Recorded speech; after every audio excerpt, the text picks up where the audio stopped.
Hello everyone, welcome back to our channel.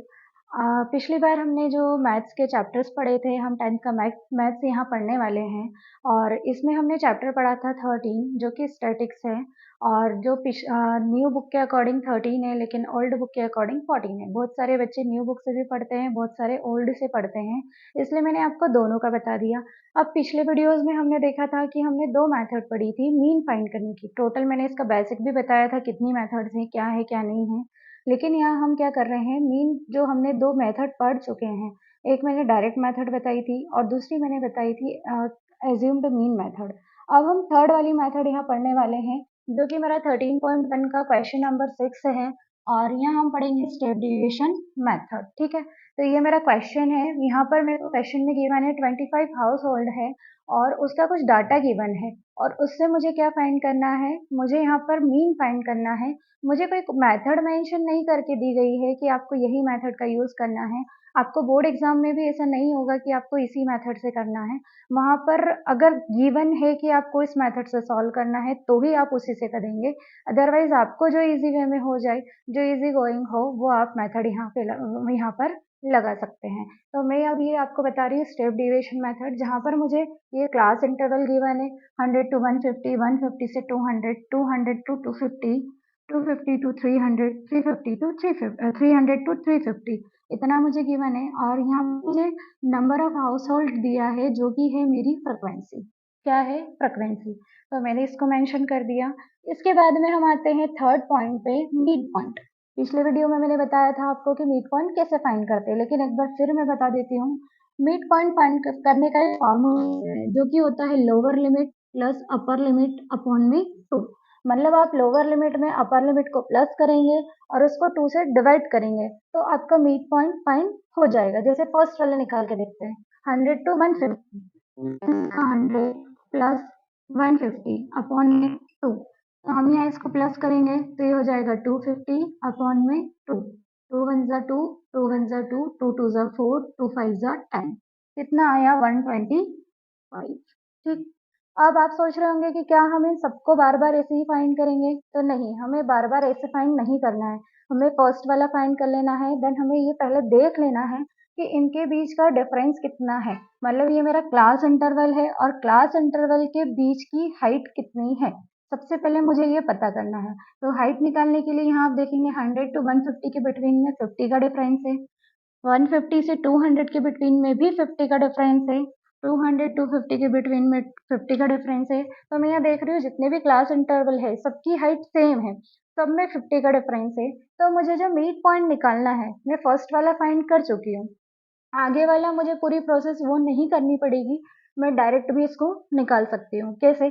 जितना भी इसकी क्लास की हाइट आ रही है उसको आप फर्स्ट वाले मिड पॉइंट में प्लस करके आगे बढ़ते जाएं। सपोज मैं यहाँ पर क्या करूँ, 50 को प्लस कर दूँ, तो यहाँ 50 को प्लस करेंगे तो 5 एज इट इज आ जाएगा, 5 4 2 7, इट मीन्स 175। 175 में हम फिर से क्या करेंगे, 50 को प्लस कर देंगे, तो 5 का 5 आ जाएगा, 7 का 5, 12 का 2, कैरी 1, 1 और 1 2, कितना आ गया? 225। फिर से हम यहाँ क्या करेंगे, 50 को प्लस करेंगे, तो 5 एज इट इज आएगा, 5 और 2 7 एंड 2 का 2। आपको डायरेक्ट करना नहीं आए तो जैसे मैंने यहाँ प्लस करके दिखाया है, आप ऐसे प्लस करके देख सकते हैं, ताकि आपका आंसर रॉन्ग ना आए। 5 का 5, 7 और 5 12, 12 का 2, कैरी 1, 325। ऐसे करके मैंने अपने मीट पॉइंट सारे निकाल लिए। अब मुझे निकालना है डी। इससे पहले वाली मेथड में हमने डी और एफ डी दोनों निकाला था, तो ऐसे ही हमें यहाँ पर पहले निकालना पड़ेगा डी। तो डी फाइंड करने के लिए मुझे कहीं ना कहीं ए की जरूरत पड़ेगी। अब ए कैसे निकालूं? तो ए निकालने के लिए ध्यान से समझना, ए निकालने के लिए हमें मीट पॉइंट वाला कॉलम लेना पड़ेगा। और इसमें जैसे यहाँ पर इवन नंबर हो या ऑड नंबर हो, यहाँ पर अभी ऑड नंबर है, तो मैं इजीली नंबर ऊपर के छोड़ दूं, नीचे वाले दो छोड़ के बीच वाले को मैं सपोज कर लूं ए। लेकिन अगर ऐसा हो जाए कि इवन नंबर आ गए तो क्या करेंगे? तो कुछ नहीं करना है, ऊपर आप 3 डिजिट छोड़ दीजिए, नीचे 2, और बीच वाले को आप क्या ले सकते हैं, ए फाइन, मतलब ए सपोज कर सकते हैं। आप इसको करें, मतलब ऊपर 2 डिजिट छोड़ के तीसरे वाले को ए लें, या फिर ऊपर 3 डिजिट छोड़ के फिर ए लें तो भी चल जाएगा, इससे कोई इफेक्ट नहीं पड़ता। ए मतलब एज्यूम्ड मीन ए मतलब हमने इसको क्या किया है, एज्यूम किया हुआ है, ठीक है। एक्स मीन्स ए मुझे निकालना है, इसको फिर हम रफ वर्क में निकाल लेते हैं एक्स। एक्स मेरा ये वाला पूरा कॉलम है और ए ये है, तो मुझे एक्स माइनस ए करना है। तो फर्स्ट वाला एक्स मेरा कितना है, 125 माइनस ए कितना है, 225, ठीक है। मैंने यहाँ पर आपको थोड़ा ध्यान देना पड़ेगा, आप छोटी वाली डिजिट में से बड़ी वाली डिजिट को माइनस कर रहे हैं, मतलब आप स्मॉलर नंबर से बिगर नंबर को माइनस कर रहे हैं। माइनस तो हम नॉर्मली कर लेंगे तो कितना आएगा, 100, लेकिन साइन ऑफ बिगर नंबर लेगा, बिकॉज प्लस माइनस क्या होता है, माइनस। जब प्लस माइनस माइनस होता है तो साइन ऑफ बिगर नंबर लगता है, तो यहाँ कितना आ गया, -100। अब दूसरा वाला निकालेंगे तो फिर से देखेंगे कि हमें फिर से क्या करना पड़ेगा, x माइनस ए करना पड़ेगा। फिर से मैं यहाँ क्या कर दूं, x माइनस ए, तो x मेरा 175 है और ए मेरा कितना है, 225। और फिर से माइनस करेंगे, 5 में से 5 जाएगा 0, 12 में से 7 जाएगा 5 एंड 1 में से 1 जाएगा 0, मतलब कितना आ रहा है, 50। लेकिन कितना आएगा, -50, क्योंकि साइन ऑफ बिगर नंबर। अब आप देख रहे हैं फर्स्ट वाला 100 आया, फिर 50 आया, फिर आ जाएगा 0। फिर इसी को देख के हम क्या करेंगे, आगे बढ़ेंगे, 50 एंड 100। यहाँ पर मैंने क्या किया, फर्स्ट वाला निकाल लिया, सेकंड वाला निकाल लिया। एक नंबर लाइन जो हमारी चलती है कि सबसे पहले माइनस, पहले 0 आएगा, फिर -1 आएगा, -2 आएगा, वैसे ही हमें यहाँ क्या करना है, नंबर लाइन में क्या होता है, सपोज यहाँ -2 आया, फिर -1 आया, फिर 0 आया, उसके बाद डेफिनेटली 1 आता है, फिर 2 आता है, तो यहाँ भी वही चल रहा है। 100 में से 50 को माइनस किया तो 50 को प्लस किया, -50, फिर आ गया 0, मतलब 225 में से 225 जाएगा 0, फिर ये डिजिट यहाँ रिपीट हो जाएगी और यही वाली यहाँ रिपीट हो जाएगी। ये जस्ट एग्जांपल के लिए मैंने लिया था। तो ये मेरा क्या आ गया, डी फाइंड हो गया। अब मुझे क्या निकालना है, यू निकालना है, तो यू निकालने के लिए डी करना पड़ेगा।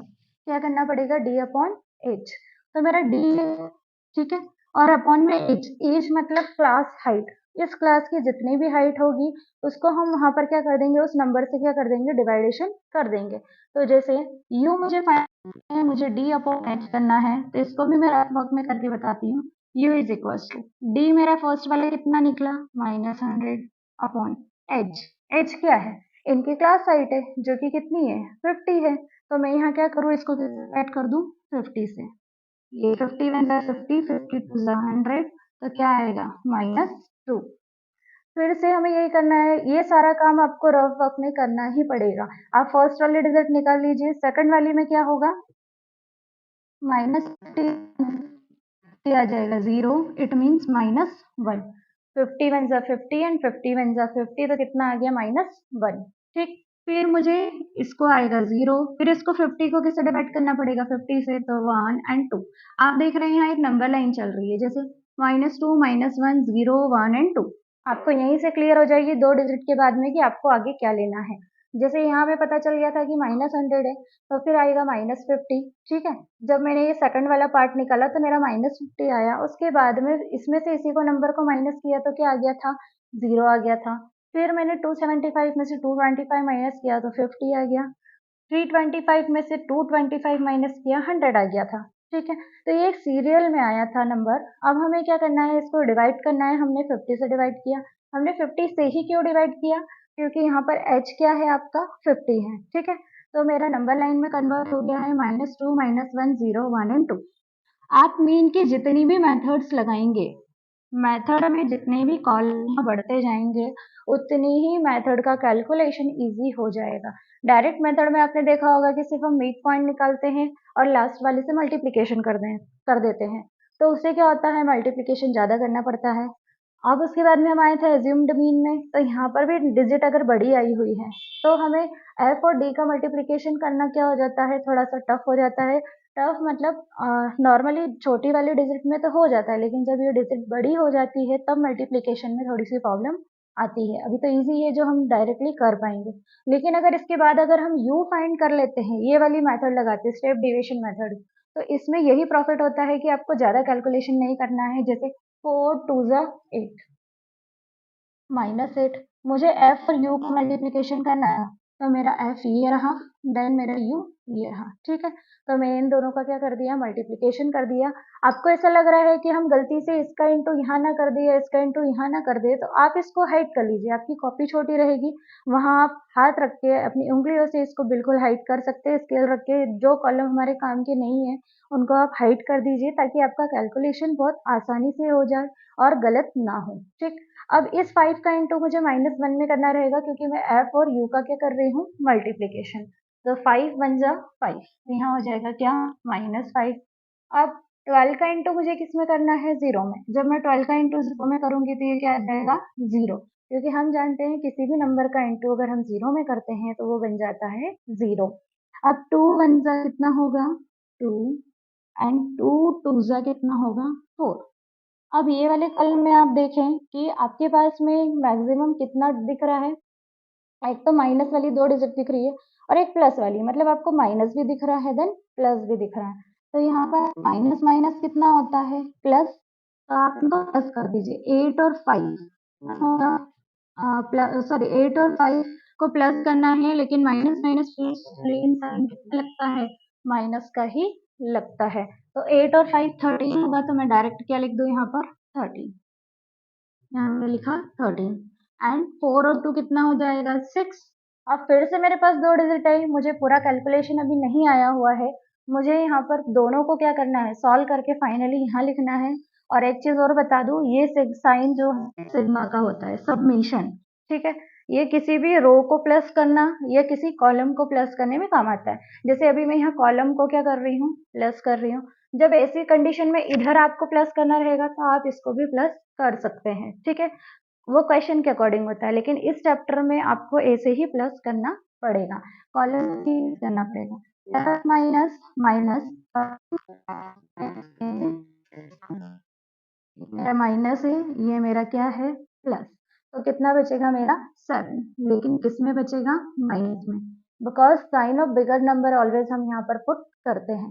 तो ये तो हो गया हमारा टेबल। देन हमें यहाँ समीशन एफ निकालना है, जो कि मुझे क्वेश्चन में दे रखा है ऑलरेडी, 25 हाउस होल्ड। आप चाहें तो प्लस करके भी देख सकते हैं।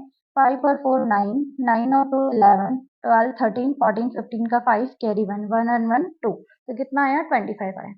ये क्वेश्चन में गिवन रहता है कि वो कितने डाटा की बात कर रहे हैं या क्या कर रहे हैं, ठीक है। तो ये हो गया मेरा टेबल जो नॉर्मल मुझे बनानी है। इसके बाद आएगा मुझे फॉर्मूला लगाना, और फॉर्मूला लगा के मुझे इसका क्या करना पड़ेगा, कैलकुलेशन करना पड़ेगा। अब हम क्या करते हैं, इसका कैलकुलेशन करते हैं। मैंने पूरी टेबल बना के आपको दिखा दी थी, कैसे टेबल बनानी है, कैसे एफ निकालना है, कैसे एफ को शो करना है, कैसे आपको डी फाइंड करना है, यू कैसे फाइंड करना है, ये सारी चीजें हमने टेबल में देख ली थी। अब मैंने यहाँ पर summation F, F X, F D, U sorry, F U, H and A, ये सारी वैल्यूज मैंने लिख ली है। अब मुझे यहाँ फॉर्मूला लगाना है। तो assume, sorry, step division method का फॉर्मूला होता है x bar equals to a plus summation f u upon में समीशन एफ इंटू एच। बस अब ये फाइनल प्रोसेस है हमारा। यहाँ हम क्या करेंगे, कैलकुलेशन करके हमारा फाइनल आंसर फाइंड कर लेंगे। तो ए मेरा है 225, जो कि मैंने मेंशन करके दिखाया था मिड पॉइंट वाले कॉलम में। और उसके बाद में एफ यू मैंने लास्ट में यहाँ सॉल्व करके दिखाया था -7, एंड समीशन एफ मेरा कितना है 25 इंटू में एच, जो क्लास हाइट थी क्लास इंटरवल के बिटवीन की, वो है मेरी 50। आप 25 बन जाए 25, 25 टू जा 50। इससे पहले आप यहाँ क्या लगा दे, ब्रैकेट, बिकॉज एक साइन प्लस का है और एक माइनस का, दो साइन हम हमेशा साथ में नहीं रख सकते हैं, इसलिए हम एक में ब्रैकेट लगा देते हैं। अब 225 लिखा, प्लस माइनस माइनस, मैंने साइन को सॉल्व कर लिया। प्लस का इंटू जब माइनस में होता है, प्लस और माइनस को जब सॉल्व किया जाता है तो प्लस माइनस के बन जाता है माइनस। अब यहाँ बचेगा 7 इंटू 2, तो 7 टू सा कितना हो जाएगा 14, मतलब 225 में से मुझे क्या माइनस करना रहेगा, 14 को, ठीक है। 5 में से 4 जाएगा 1, 2 में से 1 जाएगा 1, एंड 2 का 2, तो 211। ये मेरा क्या हो गया, मीन, जो कि मैंने किस मेथड से सिखाया आपको, स्टेप डेविएशन मेथड से। इस तरह से हमारा ये क्वेश्चन भी फिनिश हो जाता है, देन हमारी मेथड भी यहीं पर फिनिश हो जाती है। आई होप आपको बहुत अच्छे से समझ में आया होगा।